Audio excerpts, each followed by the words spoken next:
Assalamualaikum, hai, ketemu lagi di Dian Novitasari Channel di Inspirasi Budi. Jangan lupa subscribe, like, share, and komennya. Terima kasih. Hari ini kita melanjutkan membahas tema 7 kelas 2 subtema 3 pembelajaran 3. Silahkan disimak ya. Buka buku tema 7 kelas 2 subtema 3 pembelajaran 3 halaman 132. Ayo mengamati bermain di kebun sekolah. Titi bersama Lani dan Dayu sedang bermain di kebun sekolah saat istirahat. Saat istirahat, Siti dan teman-temannya bermain di kebun sekolah. Di kebun sekolah terdapat tanaman obat keluarga atau toga. Siti duduk di kursi di sekitar kebun sekolah. Mereka membaca buku cerita sambil menikmati keindahan kebun. Di kebun tampak kupu-kupu sedang terbang di antara tanaman. Dayu menyukai buku cerita binatang. Lanjut halaman 133.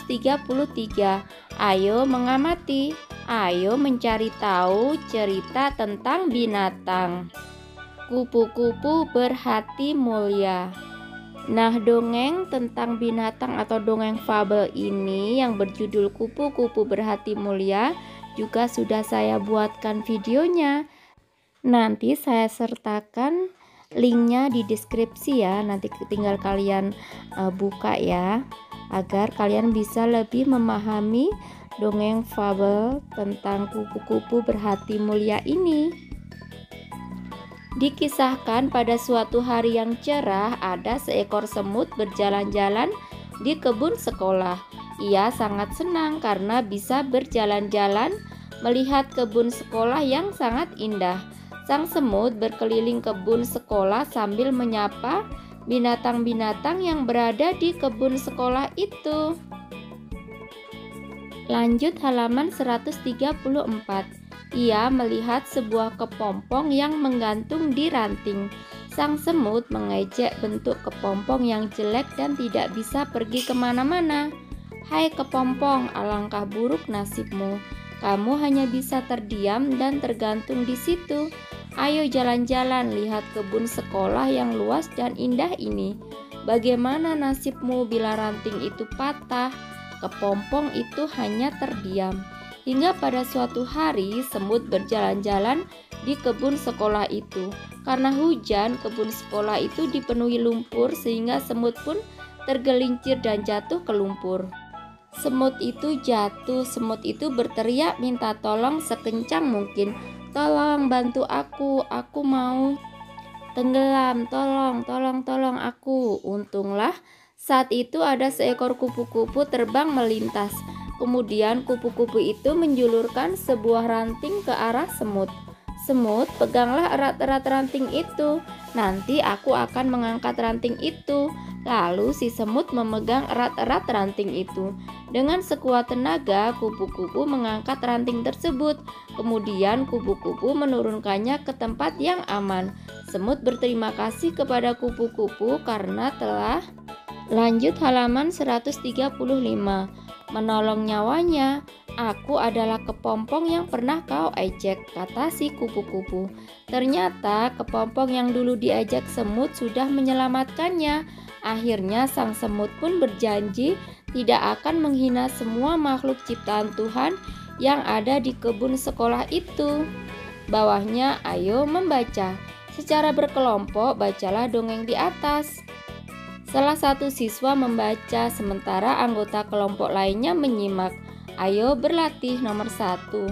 Mengapa semut mengejek kepompong? Karena kepompong tidak dapat berjalan keliling kebun. Nomor 2. Bagaimana sikap kepompong ketika diejek semut?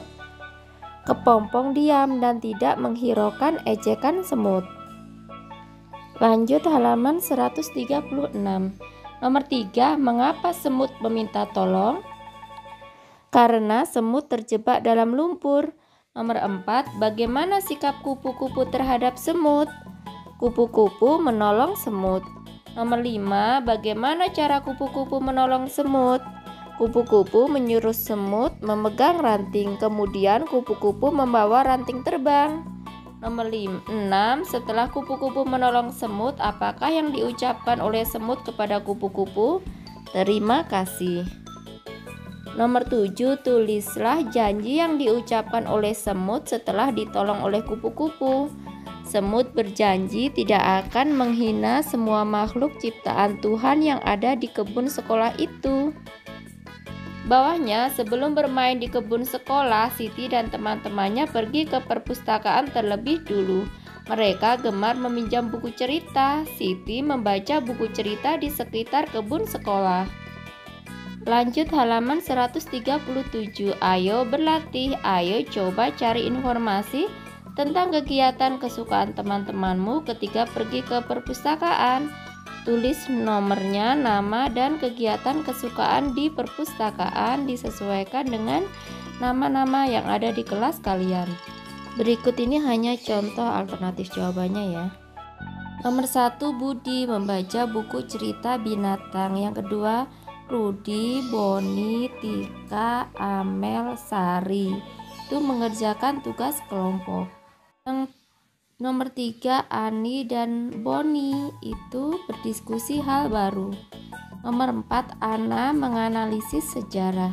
Yang kelima, Doni, Tika, sama Dio itu kegiatannya praktikum.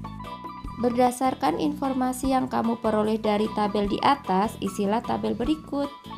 Lanjut halaman 138. Nah, nomor 1, kegiatan di perpustakaan yaitu membaca buku cerita binatang. Jumlah anaknya ada berapa ya? 1. Terus yang kedua, mengerjakan tugas kelompok, itu jumlahnya ada 5. Yang ketiga, berdiskusi hal baru, itu jumlahnya ada 2 anak. Yang keempat, menganalisis sejarah, jumlahnya ada 1 anak. Yang kelima, praktikum, jumlahnya 3 anak.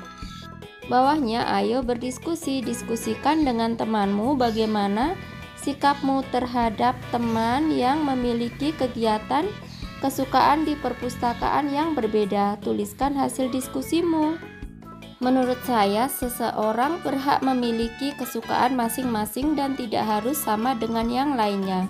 Sehingga sikap saya adalah saling menghargai dan menghormati serta mendukungnya. Lanjut halaman 139. Di meja perpustakaan terdapat tumpukan buku. Ada yang terdapat 2 buku, ada yang berisi 3 buku, dan ada yang berisi 4 buku. Ayo berlatih. Ayo perhatikan beberapa tumpukan buku berikut. Buku yang berdiri dapat dinyatakan dengan pecahan 1/2. Buku warna merah dari tumpukan buku di samping dapat dinyatakan dengan pecahan 1/4. Bawahnya, buku yang memiliki pita dari kumpulan buku di samping dapat dinyatakan dengan pecahan 1/2. Bawahnya, buku yang memiliki pita dari kumpulan buku di samping dapat dinyatakan dengan pecahan 1/3. Bawahnya, Siti mengambil salah satu buku dari kumpulan buku di samping. Buku yang diambil Siti dari kumpulan di samping dapat dinyatakan dengan pecahan 1/3. Lanjut halaman 140. Ayo berlatih. Pada setiap tumpukan buku paling atas bertanda X. Pasangkanlah bilangan pecahan yang sesuai dengan pecahan yang menunjukkan banyak buku yang bertanda X pada tumpukan buku berikut ini. Nah, jadi jawabannya seperti ini ya. Ditarik garis. Yang paling atas tuh 1/3. Yang kedua itu kan 1/5, tapi nggak ada ya. Yang bawahnya tuh 1/2, yang terakhir itu 1/4. Mudah dan bisa dipahami ya. Bawahnya, kegiatan bersama orang tua. Dengan bantuan orang tua, siswa dapat menentukan nilai pecahan dari kumpulan benda.